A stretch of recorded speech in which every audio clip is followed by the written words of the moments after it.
Ο αγώνας Greek Hero X3 διοργανώνεται για τρίτη χρονιά στην Κέρκυρα. Ο αγώνας αποτελείται από τρία αθλήματα. Το κολύμπι, το οποίο είναι 3.800 μέτρα. Το άλλο είναι το ποδήλατο, 175 χιλιόμετρα. Και το άλλο είναι το τρέξιμο, 42 χιλιόμετρα. Ξεκινάει από την καρδιά της Κέρκυρας, το Μόνρεπο, και καταλήγει στο Αγγελόκαστρο.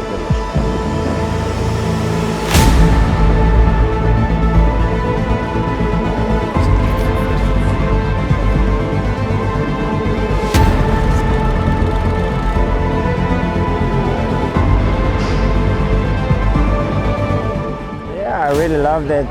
Everything was organized pretty good. The swim was fantastic. The weather was good. The markings on the roads.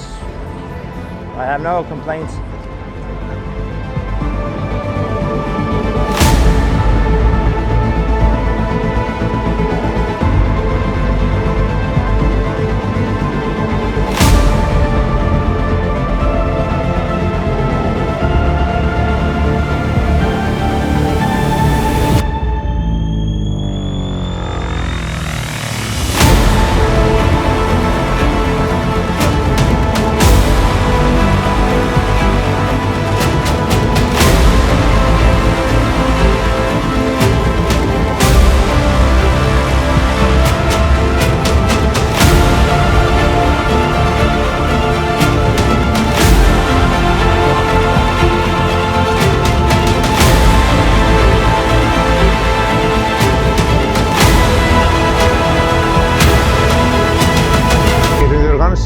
Ξέρουμε εδώ και χρόνια, εγώ που τρέχω τον αγώνα, που τον έχω ξανατρέξει πολλές φορές, ότι είναι σε άριστο επίπεδο.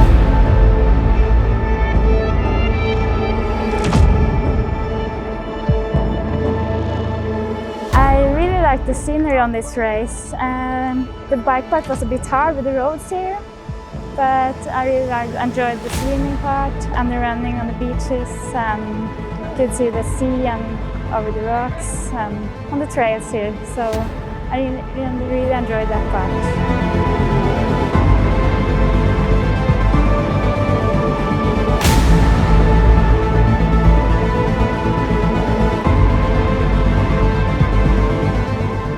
Οι συνθήκες ήταν πολύ καλές, ήταν λίγο ζέστη το πρωί, μετά λίγο κρύο, όμως γενικά ήταν εξαιρετικός αγώνας, εξαιρετική διοργάνωση. Νιώθαμε πάρα πολύ οικία, οι διοργανωτές μας συμπεριφέρθηκαν άψογα. Ήταν τέλεια, φύση πάρα πολύ, για αυτούς που αγαπάνε τη φύση είναι τέλειος αγώνας, το συνιστώ ανεπιφύλακτα.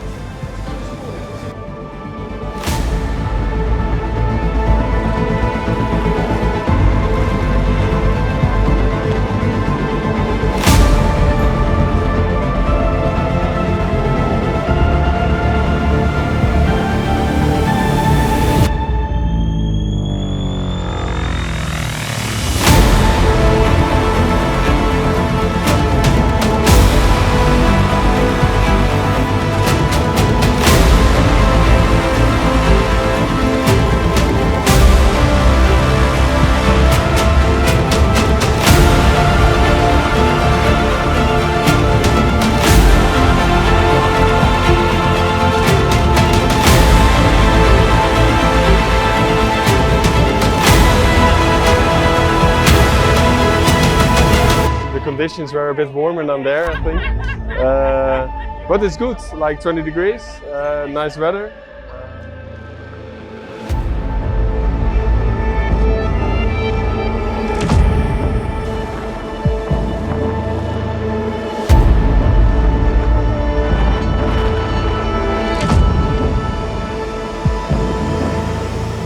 So weather was fine for my support. They was happy. And me too. And I like the race. I think if somebody want to make they first, it will be good for first time. I think it will be perfect.